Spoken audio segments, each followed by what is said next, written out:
शुद्ध ज्ञान देहाय त्रिवेदी दिव्य चक्षुषे श्रेय प्राप्ति निमित्ताय नमः सोमार्धधारिणे नमः सोमार्धधारिणे शंकरं शंकराचार्यं केशवं वादरायणं सूत्रभाष्य कृतौ वन्दे भगवन्तौ पुनः पुनः ईश्वरो गुरुरात्मेति मूर्तिभेद विभागिने व्योमवद्व्याप्तदेहाय दक्षिणामूर्तये नमः।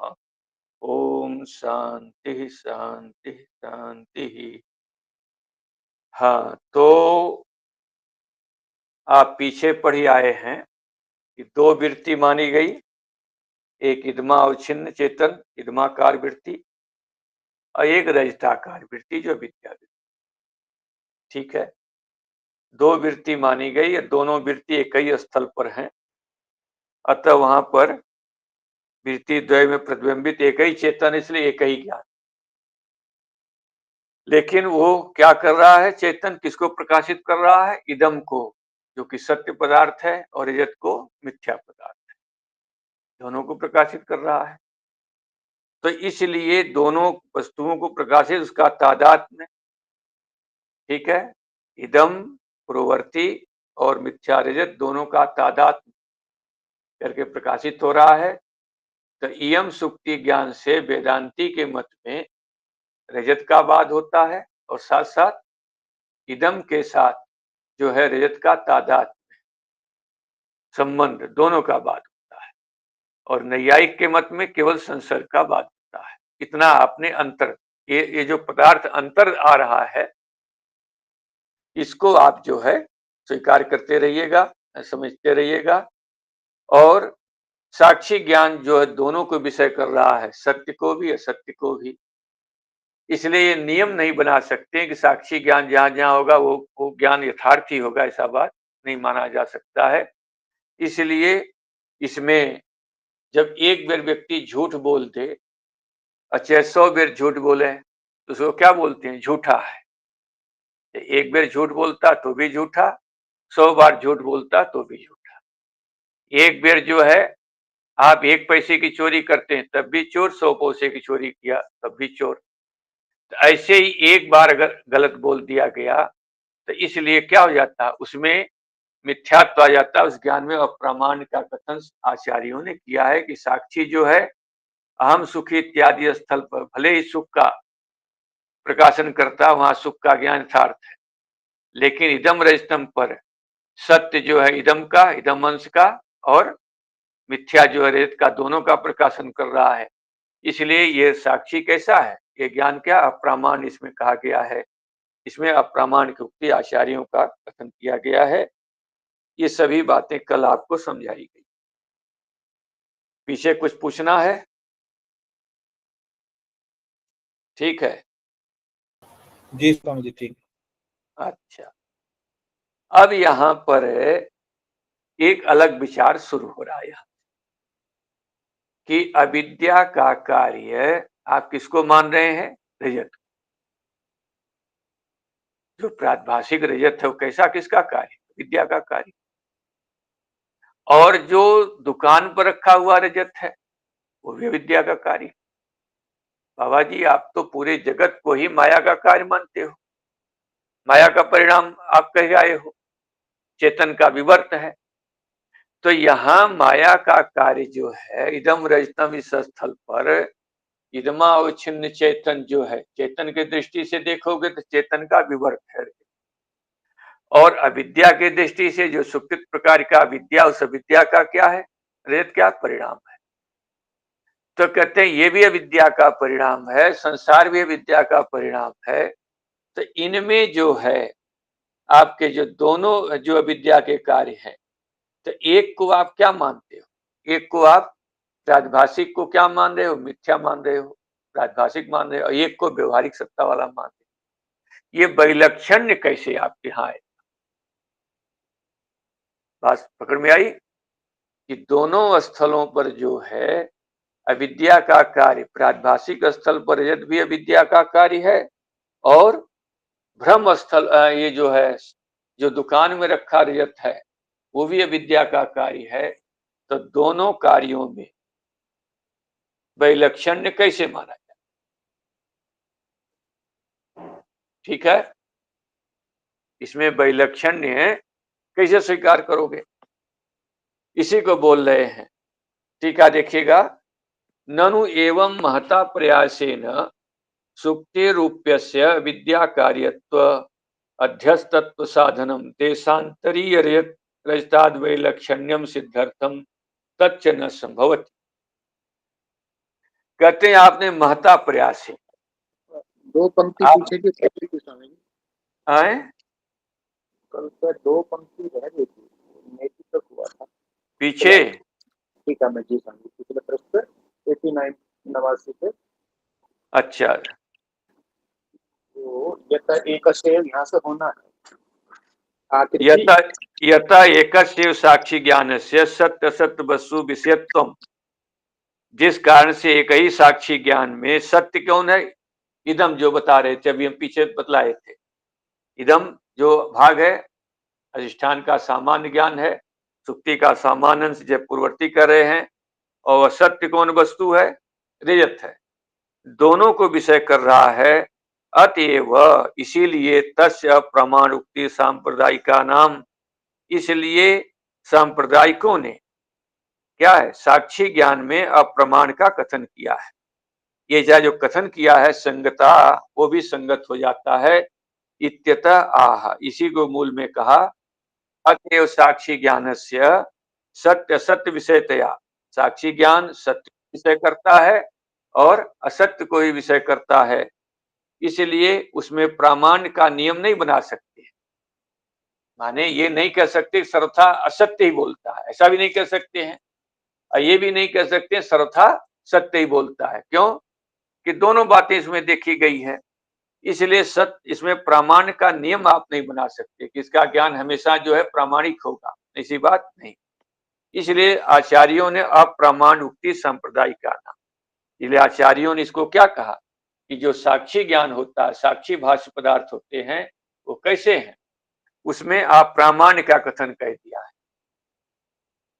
ठीक है, ये पीछे का प्रसंग हमने पहले दोहराया था। अब आ जाओ यहां पर, ननु एवं महता प्रयासेन सुक्ति रूपे स विद्या कार्यत्व अध्यस्तत्व साधनम, आपने महान प्रयत्न किया, जितनी शंकाएं थी उन शंकाओं का निराकरण करके क्या किया? महता प्रयास के द्वारा क्या किया कि सुक्ति रूप कैसा है? सुक्ति कैसा? अविद्या कार्यत्व। सुक्ति में रजत क्या है? अविद्या का कार्य है। और क्या बाबा जी?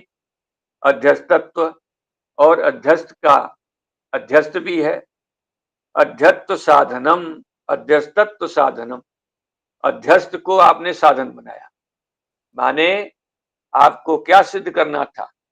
नैयायिक से आपने, नैयायिक कहता था कि बाजार में, दुकान में जो स्थित हटस्थ जो रजत है वो मानता था।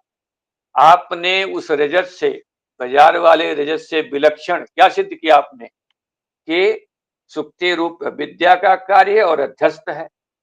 इस साधन के माध्यम से, इस हेतु के माध्यम से आपने देशांतरी माने हटस्थ रजत से वैलक्षण्य सिद्धार्थम, जो वैलक्षण्य सिद्ध किया था, भिन्नता सिद्ध किया था, तच्च न संभव। कहते इसके माध्यम से आपने बाजार की रजत से और सुक्ति देश में दिखाई देने वाले रजत को विलक्षण सिद्ध किया था। कहते वो संभव नहीं सकता है।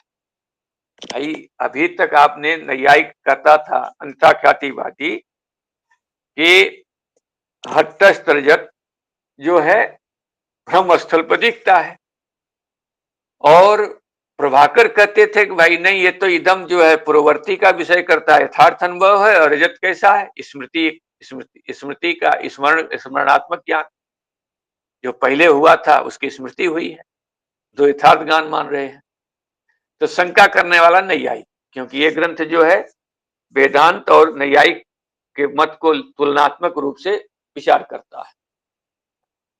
तो कहा था, नैयायिक ने कहा कि जो बाजार में स्थित रजत है उससे विलक्षण है। विलक्षण सिद्ध करने के लिए आपने क्या किया कि सुक्ति में रजत को अविद्या का कार्य कहा और अध्यस्त कहा। तो कहते हैं इन हेतुओं के द्वारा, इस साधन के द्वारा आपने बाजार के रजत से सुक्ति देश में दिखाई देने वाले रजत को विलक्षण सिद्ध किया। कहते हैं तच्च न संभव, कहते हैं इतना प्रयास करके जो सिद्ध किया था कि बाजार का रजत और सुक्ति देश पर स्थित रजत जो है विलक्षण है, कहते हैं वो अब वो भी सिद्ध नहीं हो सकता है। क्यों नहीं सिद्ध हो सकता है? कहते हैं भवत सिद्धांते, कहते हैं श्रीमान जी आपके वेदांती के सिद्धांत में देशांतरीय रजतादिरपि, कहते हैं देशांतरीय रजत माने जो हटस्थ रजत, जो बाजार में स्थित रजत है वो भी क्या है? तथात्व्युगमात्, अपि से ले लेना, यहाँ पर भवत सिद्धांते देशांतरी रजतादे, आपके सिद्धांत में देशांतरी रजतादि, और अपि से ले लेना किसको? जो सुक्ति देश में दिखाई देने वाला रजत है। दोनों ही तथात्व्युगमात्, माने इसमें तथात्व्युगमात् का अर्थ करना अविद्या का कार्यत्व, अविद्या कार्यत्व्युगमात्, वो अविद्या का कार्य दोनों समान रूप से स्वीकार किया गया है। माने कि बाजार में रखा हुआ रजत वो भी अविद्या का कार्य है, और आपके जो सुक्ति देश में भाषित होने वाला रजत है वो भी अविद्या का कार्य है। तो दोनों एक ही, दोनों का कारण एक ही है, तो कार्य भी समान रूप से होना चाहिए। तो कार्य जब समान हो जाएगा तो एक को प्राभाषिक आप बोल रहे हैं और एक को क्या बोल रहे हैं? व्यवहारिक सत्ता वाला बोल रहे हैं, वो तो संभव हो ही नहीं पाएगा। तथा च उपलब्ध्यमान वैलक्षण्य को हेतु, कहते हैं उपलब्ध्यमान जो वैलक्षण्य है, क्या वैलक्षण्य है? कि एक जो सुक्ति रजत क्या है? प्राभाषिक है, ज्ञातिक सत्व है, और जो बाजार वाला रजत है उसका व्यवहारिक सत्ता है। कहते हैं इसमें दोनों विलक्षणता है, इसका को हेतु, आप कौन सा हेतु बताएं? इति नैयायिक का संकते, ऐसा नैयायिक शंका करता है कि आपके यहाँ विलक्षणता का हेतु आप नहीं दे पाएंगे, इसी कह रहा है। ननु सिद्धांते, मूल देखिएगा, ननु सिद्धांते माने वेदांत सिद्धांत में देशांतरीय रजतम, ठीक है, अपी से ले लेना प्राभाषिक रजत, सुक्ति देश में दिखाई देने वाला प्राभाषिक रजत। कहते हैं सिद्धांत में देशांतरीय रजत और अपी से जो प्राभाषिक रजत है, सुक्ति में दिखाई देने वाला रजत है, दोनों ही विद्या कार्य मध्यस्थम च, दोनों ही कैसे हैं? विद्या का कार्य है और अध्यस्त है, कल्पित है। इति कथम सुक्ति रूपस्थ दो वैलक्षण्यम, तो फिर जो है आपके मत में सुक्ति रजत, जो सुक्ति में दिखाई देने वाला रजत और जो बाजार में दिखाई देने वाला रजत है, उसका वैलक्षण्य कैसे सिद्ध होगा? अर्थात किसी भी तरह से उसमें वैलक्षण्य सिद्ध नहीं हो सकता है। ये हुआ पूर्व पक्षी का कथन। इति चेत न,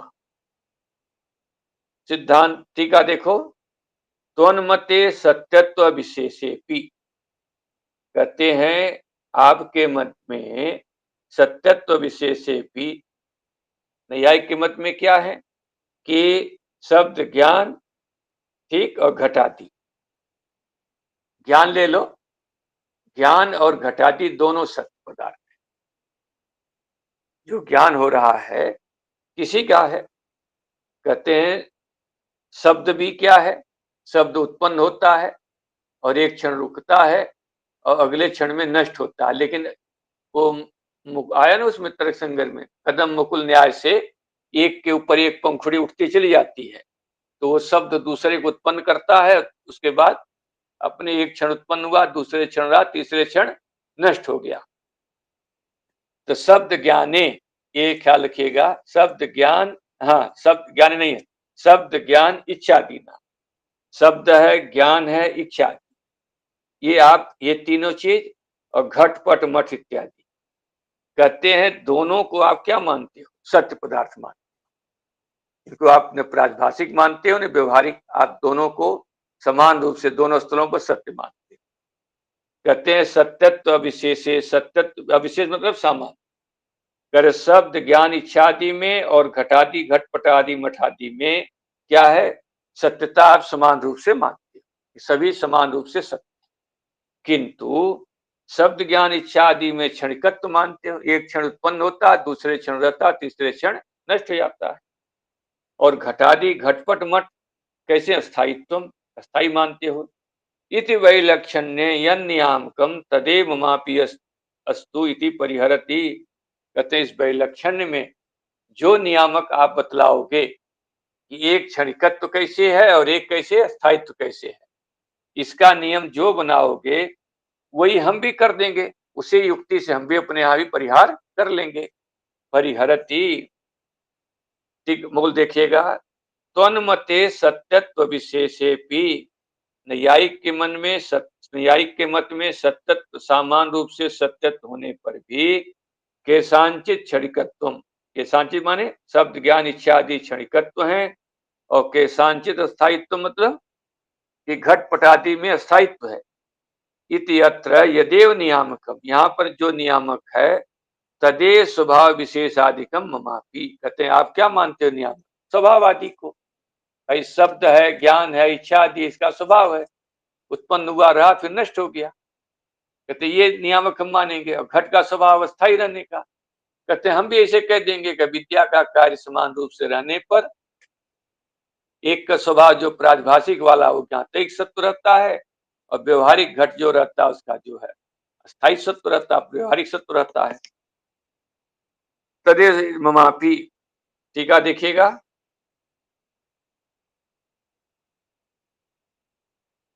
न इति कालांतर उपलम्ब अनुपलम्बादिकम आदि पदे ने गृह्यते, कहते वहां पर लिखा है, कहां पर, कि परिहरति न इति, कहते हैं एक कालांबर में उपलम्ब होता है, कालांतर में उपलम्ब होने वाला कौन है, घटादि, और कालांतर में अनुपलम्ब होने वाला कौन, इच्छा आदि। ठीक है, ये आदि पदे से, आदि पद मतलब कहां पर आदि लिखा हुआ है, कि वहां पर देखिए स्वभाव विशेष आदिकम गृह्यते, आदि आया ना वहां पर, वही स्वभाव विशेष आदि माने आदि से, माने एक उपलम्ब होता है, एक उलम्ब नेता, इस आदि पद से ग्रहण कर लिया गया। माने एक जो है कालांतर में, घट क्या है, कालांतर में रहता है, और ज्ञान आदि क्या है, कालांतर में नहीं रहते। त्रिक्षण ध्वंस प्रतियोगितम, एक क्षण में उत्पन्न हुआ, एक क्षण में रहा, तीसरे क्षण में वो नष्ट हो गया। तो इस प्रकार से कहते हैं कि ये आदि पद से स्वभाव विशेष आदिकम, कालांतर आदि जो है, तो ये जो दिखाया गया है, तो कालांतर उपलम्ब अनुपलम्बादिकम आदि पदेन गृह्यते, तथा च पक्षद्वयोपि दोष परिहारो समत्वात् एकस्य नियोगो अनुपन्नति भावः, कहते हैं एक नियम है, यस्य वयो समो दोष परिहारस्तयो समः, कहते हैं जहां पर दोनों में समान रूप से दोष आ रहा हो, तो वहां पर परिहार भी समान रूप से माना जाता है। तो उसी को यहाँ पर लिख दिया, उसी युक्ति को यहाँ पर टीकाकार लिख रहे हैं कि तथा च पक्षद्वयोपि दोष परिहारयो समत्वात्, कहते हैं दोनों पक्ष में दोष समान रूप से आ रहा है और परिहार ही समान रूप से होगा। तो एकस्य नियोगो अनुपन्नम, फिर एक ही पर आप आदेश करो कि तुम अपना उत्तर दो। अरे भाई पहले तुम अपना उत्तर क्यों नहीं देते हो। तो एक प्रकार का एक पर आदेश करना, एक पर विधान करना कि तुम उत्तर दो, ये अनुपन्न है, उचित नहीं। कहते हैं हमने तो एक बात तो तुम्हें कह दिया, अब दूसरा पक्ष कह रहे हैं, न्यायिक के ऊपर बात छोड़ दी, अब अपनी बात को विशेष रूप से स्पष्ट करने जा रहे हैं। मम तो अन्यदवि वैलक्षण्य नियामकम इतिहासेन आह, कह रहे मेरे मत में एक जो है स्वभाव विशेष आदि से पृथक भी वैलक्षण्य का नियामक हमारे मत में है। हम अपना जो आपने कहा ना दोनों विद्या का कार्य है, एक को प्रातिभाषिक एक को व्यवहारिक, आप क्यों मान रहे हैं। कहते हैं हमारे मत में जो है एक जो है अलग से नियामक है, क्या है, तो ऊपर देखो पंक्ति देखो भाष्य मूल में, यद्वा अथवा, कहते हैं घटादि अध्यासे अविद्यैव दोषत्वेन हेतु, कहते हैं घटादि का जो विद्या का कार्य घट है, उस घट के अध्यास में अविद्या मात्र दोष हेतु, माने जो व्यवहारिक सत्ता वाले पदार्थ होते हैं वो अविद्या के कारण से उनको पैदा हो, अविद्या मात्र उसमें दोष रूप से हेतु है, अविद्या के कारण से घट की उत्पत्ति और घट का अध्यास चैतन्य में होता है।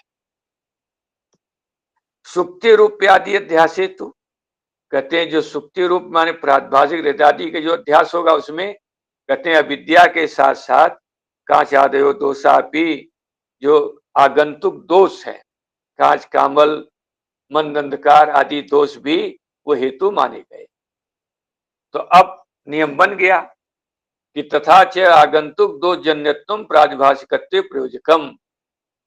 तो यहां पर एक पंक्ति जोड़ लेना कि अविद्या जन्यत्वे सति आगंतुक दोष जन्यत्वम प्रादिभाषिकत्वम, ये हो जाएगा।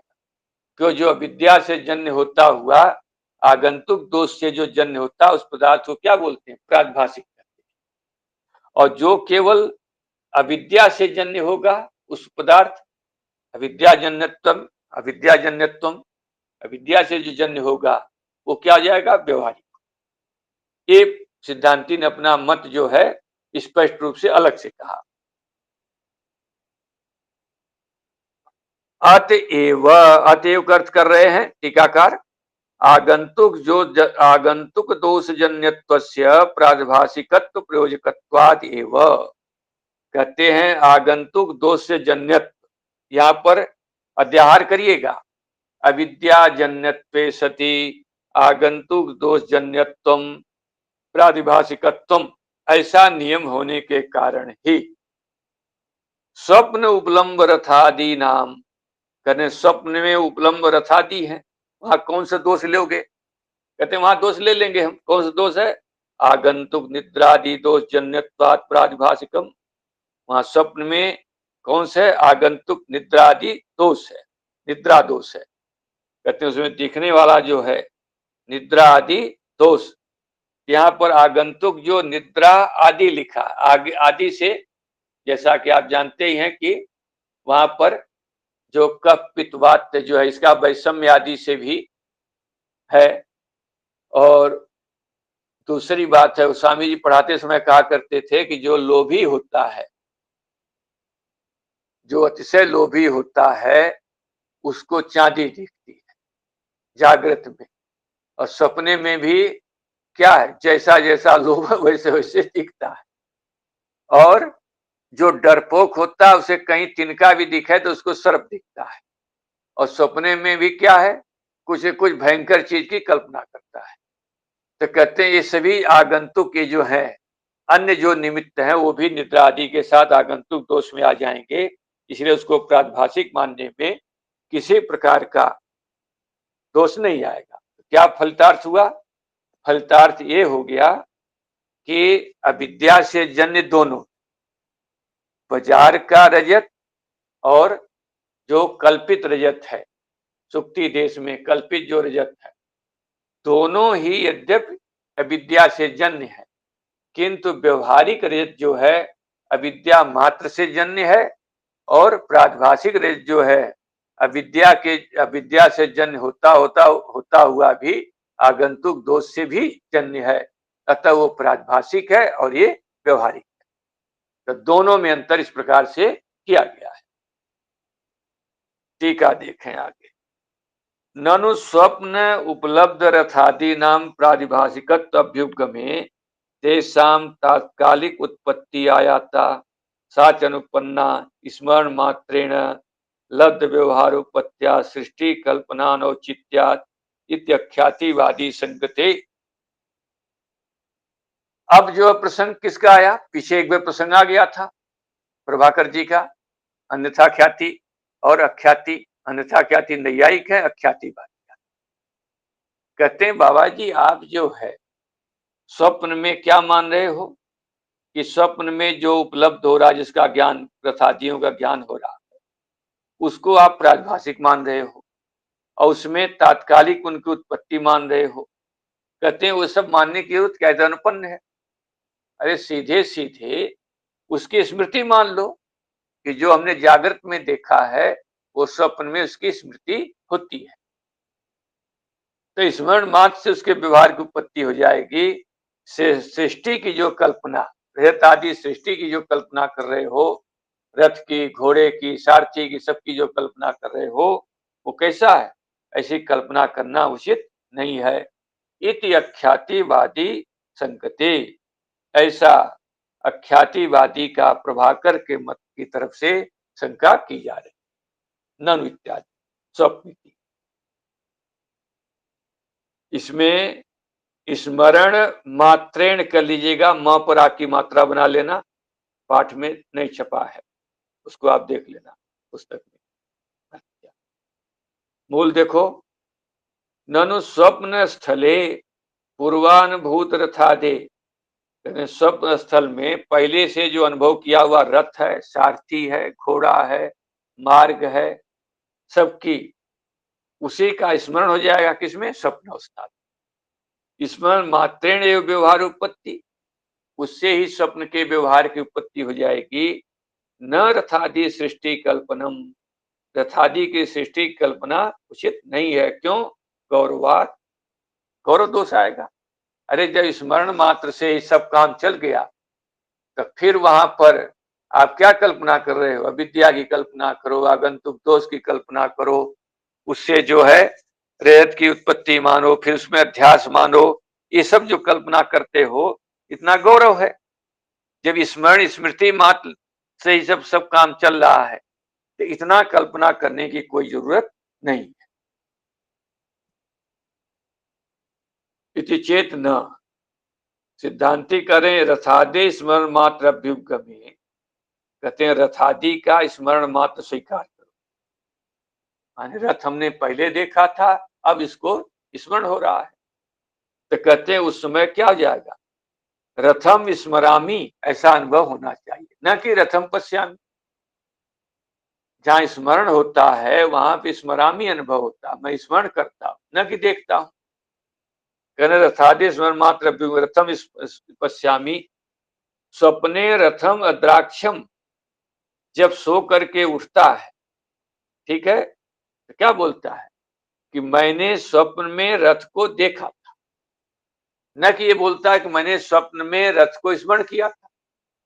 कहते हैं इत्यादि अनुभव विरोधापत्ति, कहते हैं ऐसे अनुभव, अनुभव पद का अर्थ करेंगे टीकाकार, प्रतीति जो होती, यहाँ अनुभव का अर्थ करना प्रतीति, ठीक है। कहते हैं यहाँ अनुभव प्रतीति अर्थ क्यों लेना पड़ रहा है?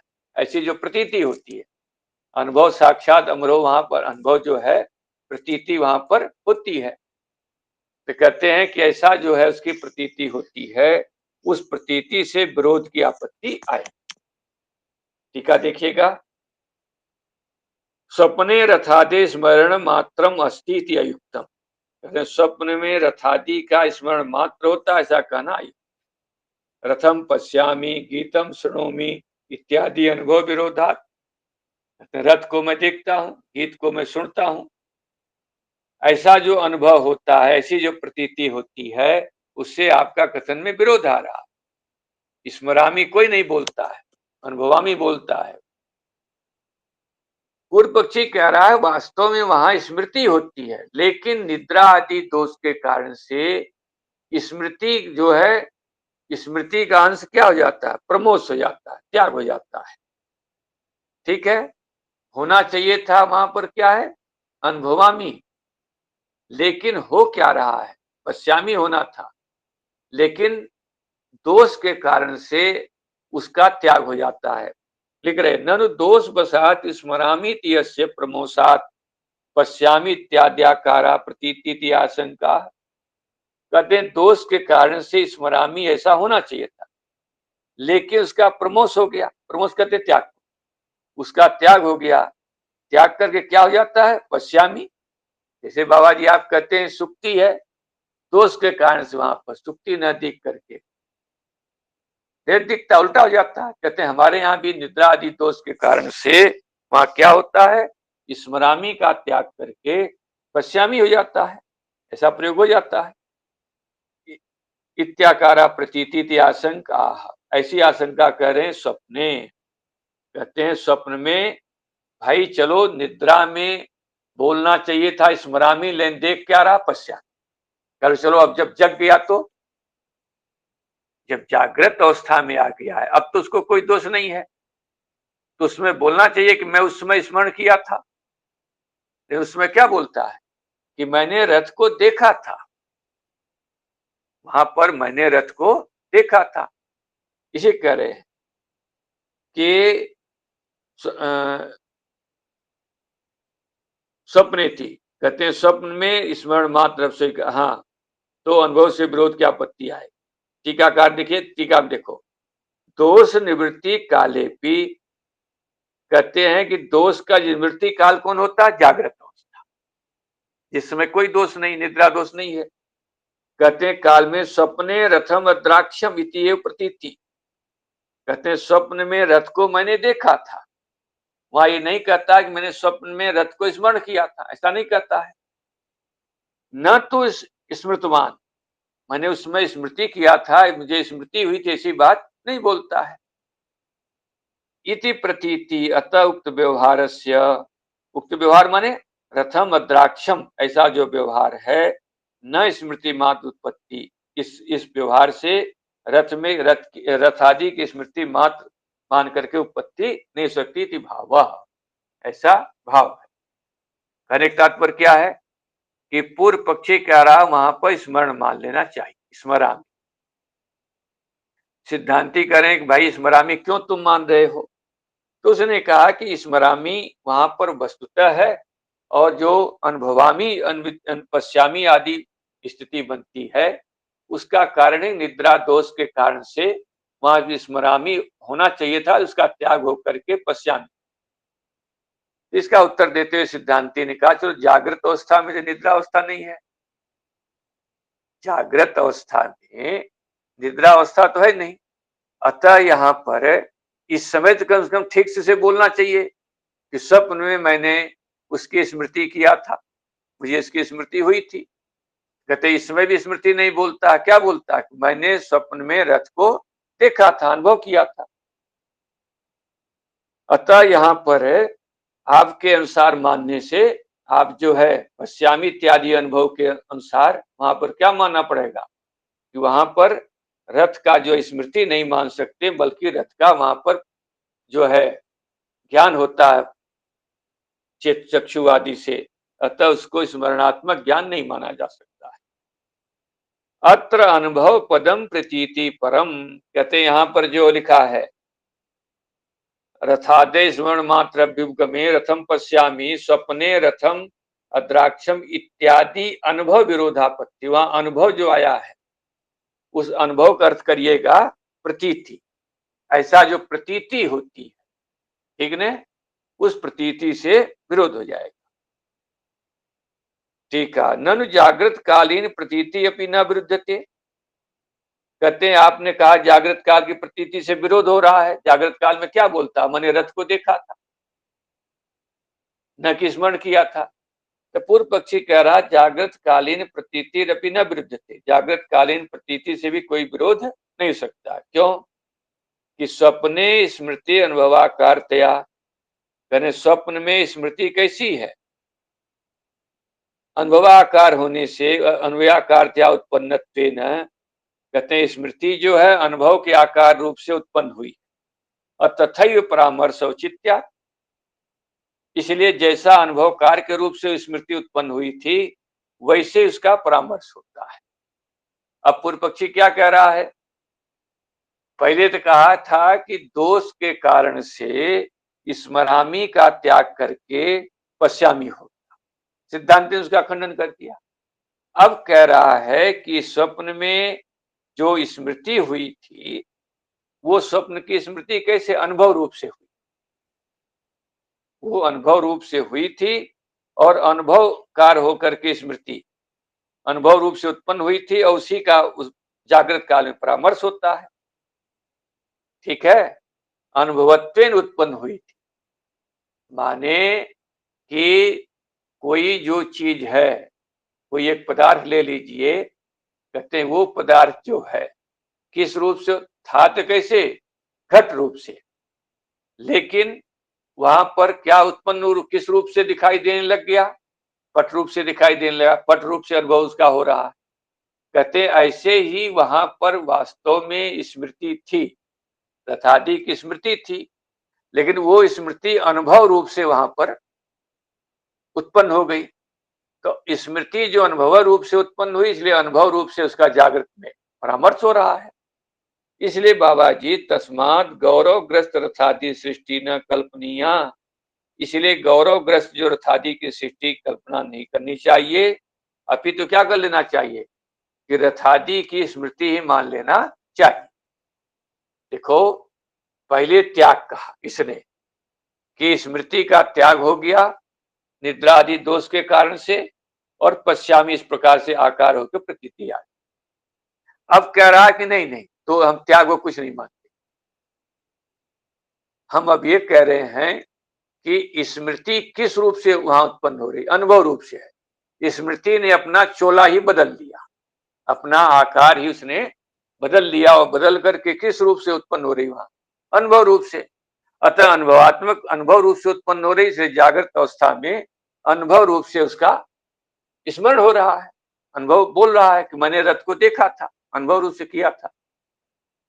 अतः बाबा जी आप जो गौरवग्रस्त माने अविद्या की कल्पना, दोष की कल्पना, उसका जो जो प्रातभाषिक रेत की कल्पना, फिर उसमें जो क्या है तादाद संबंध, कल्पित संबंध की कल्पना इत्यादि प्रक्रिया, इतनी लंबी प्रक्रिया जो मान रहे हो, तो गौरव दोष से ग्रस्त होने के कारण से रथादि सृष्टि की आपकी कल्पना नहीं करना चाहिए। तो इसका शंका का निराकरण करते हुए सिद्धांती श्रुति का आश्रय करके कह रहे देखो, हम श्रुति स्वयं कह रही है, श्रुति के अनुसार चलो। क्या कह रही है? अथ रथान रथ योगान प्रथ सृजते, कहते वहां पर सृष्टि कही गई, सृजन किया कही गई, न कि स्मृति कही गई।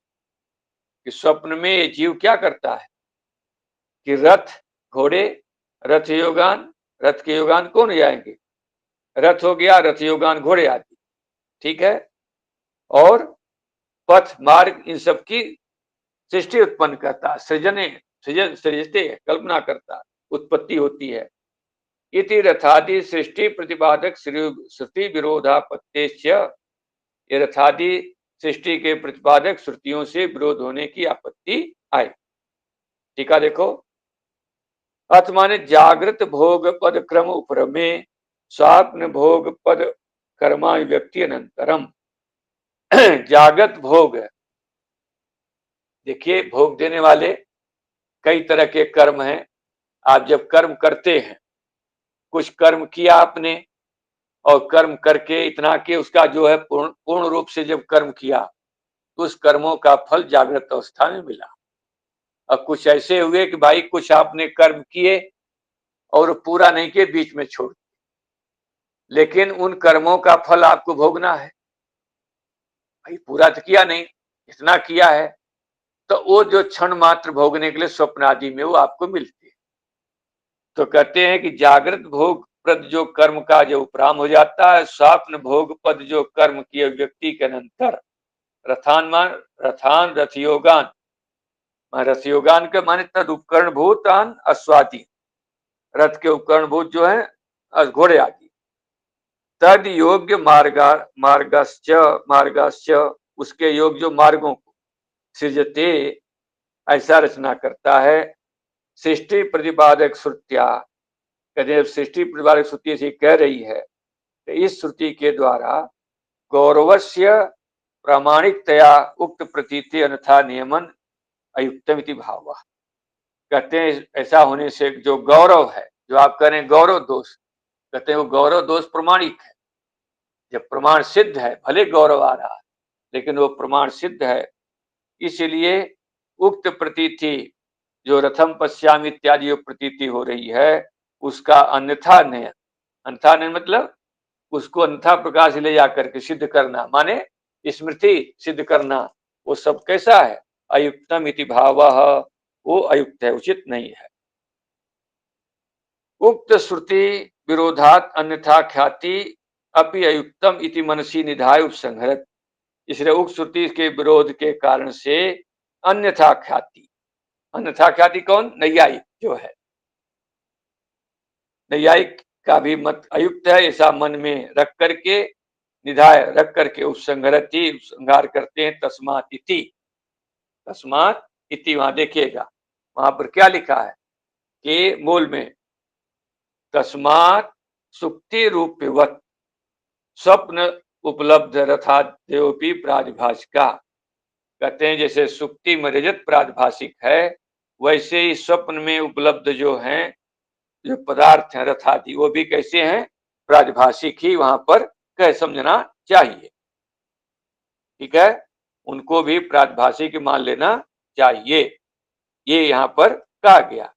नैयायिक का जो मत है कि वहां पर जो है कि अन्यथा ख्याति मत है उसका कि भिन्न देश का यदि भाषित होता है, कहते हैं वो भी खंडन समझ लेना चाहिए।